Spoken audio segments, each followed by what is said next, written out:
നമസ്കാരം.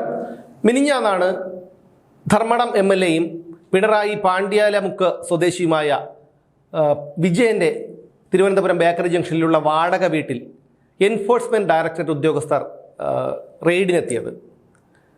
വിജയന്റെ മകൾ വീണ മാസപ്പടി വാങ്ങിയതുമായി ബന്ധപ്പെട്ടുള്ള അന്വേഷണത്തിനാണ് ED റെയ്ഡിനെത്തിയത്. അതിനുശേഷം നിരവധി പ്രവർത്തകരെന്ന് പാർട്ടിക്കാർ പറയുന്നു, പക്ഷേ ക്രിമിനലുകളാണെന്ന് പിന്നീട് നമുക്ക് ബോധ്യപ്പെട്ടതാണ്. ഇവരൊക്കെ തടിച്ചുകൂടിയത്. എങ്ങനെയാണ് ഇത്രയധികം ക്രിമിനലുകൾ ചുരുങ്ങിയ സമയത്തിനുള്ളിൽ അവിടെ എത്തിയത്? തിരുവനന്തപുരം നഗരത്തിലുള്ളവർക്ക് മറ്റ് പല പണികളുമുണ്ട്. അവിടെ നിന്ന് കുറച്ച് ആൾക്കാരൊക്കെ എത്തും എന്നുള്ളതിൽ കവിഞ്ഞ് എങ്ങനെയാണ് വലിയൊരു ജനക്കൂട്ടം തിരുവനന്തപുരത്തുണ്ടായത്? തിരുവനന്തപുരത്ത് മാത്രമല്ല, കോഴിക്കോടും കണ്ണൂരും ഉൾപ്പെടെയുള്ള സ്ഥലങ്ങളിലൊക്കെ മുഹമ്മദ് റിയാസിൻ്റെ വീട്ടിലും ധർമ്മടത്തെ വീട്ടിലുമൊക്കെ പാണ്ഡ്യാലമുക്കിലെ വീട്ടിലുമൊക്കെ ഇതുതന്നെയായിരുന്നു സ്ഥിതി. എങ്ങനെയാണ് തിരുവനന്തപുരത്തെ കാര്യം മാത്രം എടുക്കാം, എങ്ങനെയാണ് ഇത്രയധികം പ്രവർത്തകർ അവിടെ തടിച്ചുകൂടിയത്? ഒരിക്കലും അവരുടെ ഇഷ്ടപ്രകാരം അവർ വരില്ല. ബ്രാഞ്ച് തലങ്ങളിൽ പോലും തിരുവനന്തപുരത്ത് നിന്ന് നേതാക്കളുടെ സന്ദേശമെത്തി എത്രയും വേഗം കഴിയുന്നത്ര പ്രവർത്തകർ മുൻ മുഖ്യമന്ത്രിയായ പിണറായി വിജയന്റെ വീട്ടിന് മുന്നിലേക്ക് എത്തണം. അതിൻ്റെ അടിസ്ഥാനത്തിലാണ് ഈ പറയുന്ന ക്രിമിനൽ കൂട്ടം അവിടെ എത്തിയത് എന്നുള്ളതാണ്. അവിടെ കടകംപള്ളി സുരേന്ദ്രൻ ഉണ്ടായിരുന്നു, ജോൺ ബ്രിട്ടാസ് ഉണ്ടായിരുന്നു, വി ജോയി ഉണ്ടായിരുന്നു, VK പ്രശാന്ത് ഉണ്ടായിരുന്നു. അങ്ങനെ നിരവധി നേതാക്കന്മാരുണ്ടായിരുന്നു. ഈ നേതാക്കന്മാരറിയാതെ എങ്ങനെയാണ് അണികൾ അവിടെ എത്തുന്നത്? ഇവരുടെയൊക്കെ ഫോൺ പരിശോധിക്കണം. ആരാണ് ഇത്തരത്തിൽ? അത് ഒരു തരത്തിൽ കലാപാഹ്വാനമാണ്. അക്രമം ചെയ്യാൻ പ്രേരിപ്പിക്കുകയാണ് അണികളെ. ആര്യ രാജേന്ദ്രനും സച്ചിൻ ദേവും ഉൾപ്പെടെയുള്ളവരെത്തി. എങ്ങനെയാണ് അവരൊക്കെ അവിടെ വന്നത്? എന്തിനാണ് അവരവിടേക്ക് വന്നത്? പിണറായി വിജയനെ അല്ല ചോദ്യം ചെയ്തത്. അയാൾക്ക് വേണ്ടിയല്ല ED ഉദ്യോഗസ്ഥരെത്തിയത്.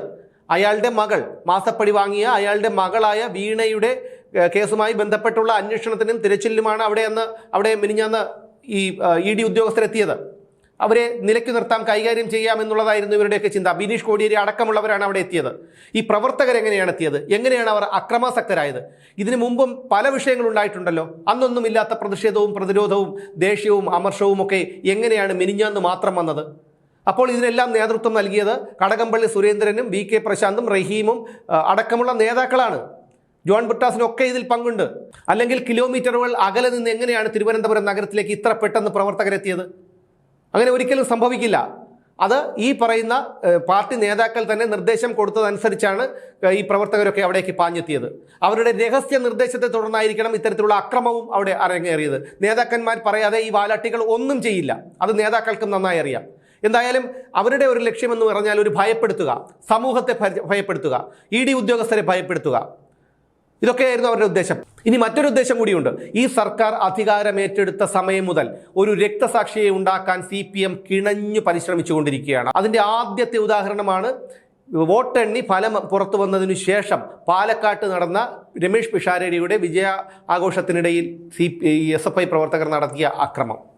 അതിനുശേഷം കേരള യൂണിവേഴ്സിറ്റിയിൽ SFIക്കാർ വിജയിച്ചു. പക്ഷേ വിജയിച്ചിട്ടും അക്രമം നടത്തിയത് അവരാണ്. KSU പ്രവർത്തകർ ആക്രമിച്ചു എന്ന് പറഞ്ഞുകൊണ്ട് അക്രമം സമാനതകളില്ലാത്ത തരത്തിൽ നടത്തിയത് SFI പ്രവർത്തകരാണ്. അവിടെയും ഒരു രക്തസാക്ഷിയെ നേതാക്കൾ പ്രതീക്ഷിച്ചു. കാരണം നേതാക്കൾ അറിയാതെ, ഈ റഹീം അടക്കമുള്ള നേതാക്കൾ അറിയാതെ ഈ വിദ്യാർത്ഥികൾ ഇത്തരത്തിൽ അക്രമം കാണിക്കില്ല. തിരുവനന്തപുരത്തും കോഴിക്കോടും കണ്ണൂരും ചെയ്തതും അതുതന്നെയാണ്. CRPF ഉദ്യോഗസ്ഥരെ ആക്രമിക്കുക, കല്ലും കുപ്പിയും ഹെൽമറ്റും എടുത്ത് അവരെ, ഈ ജവാന്മാരെ ആക്രമിക്കുക, തലയ്ക്ക് വെളിവുള്ള ആരെങ്കിലും ചെയ്യുന്ന ഒരു പരിപാടിയാണോ അത്? ഒരിക്കലും ചെയ്യില്ല. അപ്പോൾ വിവരവും വെള്ളിയാഴ്ചയും ഇല്ലാത്ത ഈ മണ്ടൻ അണികളെ കൊണ്ട് ചെയ്യിപ്പിച്ചത് കടകംപള്ളി സുരേന്ദ്രൻ ഉൾപ്പെടെയുള്ള നേതാക്കളായിരിക്കണം, വി ജോയി ഉൾപ്പെടെയുള്ള നേതാക്കളായിരിക്കണം. ഇവരൊക്കെ പാർട്ടി നേതാക്കളാണ്, MLA ആണ്, മുൻ MLA ആണ്, മുൻ മന്ത്രിയാണെന്നൊക്കെ പറഞ്ഞാൽ ഇവിടെ എന്താണ്? നാട്ടിലെ ക്രമസമാധാനം തകരുകയാണ്. ഇവർക്കെതിരെ കലാപാഹ്വാനത്തിന് കേസെടുക്കണം. ഇതിനുശേഷം പിണറായി വിജയൻ പുറത്തേക്കിറങ്ങി മുഷ്ടി ചുരുട്ടി ജനങ്ങൾക്ക് അഭിവാദ്യം ചെയ്യുകയാണ്, പ്രവർത്തകർക്ക് അഭിവാദ്യം ചെയ്യുകയാണ്. പിണറായി വിജയന് വേണ്ടിയിട്ടാണ് ഈ പറയുന്ന തെമ്മാടിക്കൂട്ടം തെരുവിലിറങ്ങിയത്. പിണറായി വിജയന് വേണ്ടിയിട്ടാണ് ഉദ്യോഗസ്ഥരെ ആക്രമിച്ചത്. അപ്പോൾ കലാപാഹ്വാനത്തിന് പിണറായി വിജയനെതിരെയും കേസെടുക്കണം. കലാപാഹ്വാനത്തിന് ആര്യ രാജേന്ദ്രനും കടകംപള്ളി സുരേന്ദ്രനും റഹീമും ബിനീഷ് കോടിയേരിയും ജോൺ ബ്രിട്ടാസും വി ജോയിയും അടക്കമുള്ള നേതാക്കൾക്കെതിരെ കേസെടുക്കണം. ഇവരുടെയൊക്കെ ഫോൺ പിടിച്ചെടുത്ത് പരിശോധിക്കണം.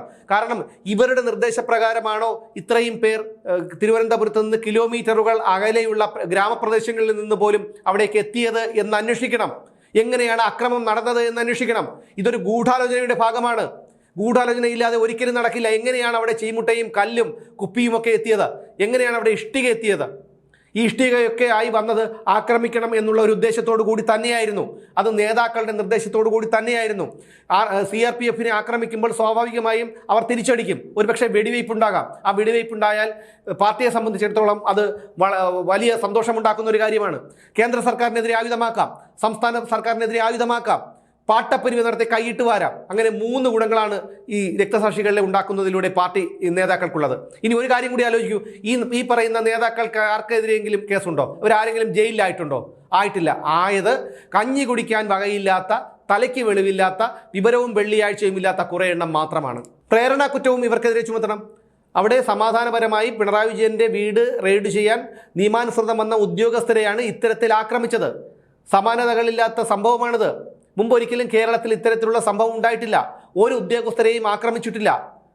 ഇത് ആദ്യത്തെ സംഭവമാണ്. ഇതിനെല്ലാം കാരണക്കാരനാരാണ്? പിണറായി വിജയൻ എന്ന് പറയുന്ന പാണ്ഡ്യാലമുക്ക് സ്വദേശിയായ ആ ധർമ്മടം MLA ആണ്. റെയ്ഡ് നടക്കുമ്പോൾ പിണറായി വിജയൻ വീടിനകത്തായിരുന്നു. പക്ഷേ റെയ്ഡ് നടക്കുമ്പോൾ പുറത്തുണ്ടായിരുന്ന അണികൾക്ക് രഹസ്യം ഓതിക്കൊടുത്ത, അവരെ കൊണ്ട് ഇതിന് പ്രേരിപ്പിച്ച MV ഗോവിന്ദനും കടകംപള്ളി സുരേന്ദ്രനും ജോൺ ബ്രിട്ടാസും V ജോയിയും VK പ്രശാന്തും അടക്കമുള്ളവരെ അറസ്റ്റ് ചെയ്യണം. യഥാർത്ഥത്തിൽ അവരെയാണ് അറസ്റ്റ് ചെയ്ത് റിമാൻഡ് ചെയ്യേണ്ടിയിരുന്നത്. അങ്ങനെ എന്നാൽ മാത്രമേ പഠിക്കൂ. അവിടെ ഒരു കലാപമുണ്ടാക്കണം, ഭയപ്പെടുത്തണം എന്ന് തന്നെയാണ് ഈ നേതാക്കൾ ആഗ്രഹിച്ചത്. അവിടെ രക്തസാക്ഷികൾ വീഴണം എന്ന് തന്നെയാണ് ഈ നേതാക്കൾ ആഗ്രഹിച്ചത്. എന്തായാലും ഇനി ഇത്തരം സംഭവങ്ങൾ ഒരിക്കലും വെച്ചു പൊറപ്പിക്കാൻ കഴിയുന്നതല്ല. കാരണം കഴിഞ്ഞ 10 വർഷങ്ങൾ സമാനതകളില്ലാത്ത ഭരണമാണ് കേരളത്തിലെ ജനങ്ങൾ അനുഭവിച്ചത്. ഇനി ഒരിക്കൽ കൂടി അത് ആവർത്തിക്കാൻ അവർ ആഗ്രഹിക്കുന്നില്ല. അതുകൊണ്ട് തന്നെ ഇത്തരക്കാർക്കെതിരെ, ഈ നേതാക്കൾക്കെതിരെയാണ് യഥാർത്ഥത്തിൽ കലാപാഹ്വാനത്തിന് കേസെടുക്കേണ്ടത്. ഇവരെയാണ് അറസ്റ്റ് ചെയ്ത് ജയിലിൽ അടയ്ക്കേണ്ടത്. അതിന് കഴിയാത്ത പോലീസ് ഈ സാധാരണക്കാരായ അണികളെ പിടിച്ചുകൊണ്ടുപോയി അത്തരത്തിൽ ഒരു റിമാൻഡ് ചെയ്തുകൊണ്ട് രോഷം തണുപ്പിക്കാൻ കഴിയില്ല. നാളെ ഇവന്മാർ കയറുന്നത് നിങ്ങളുടെ നെഞ്ചത്ത് തന്നെയായിരിക്കും. അതുകൊണ്ട് ആഭ്യന്തരമന്ത്രിയും സംസ്ഥാന പോലീസ് മേധാവിയും ഉന്നത പോലീസ് ഉദ്യോഗസ്ഥരും ഇനിയെങ്കിലും ഒരു കടുത്ത നിലപാടിലേക്ക് കടക്കണം.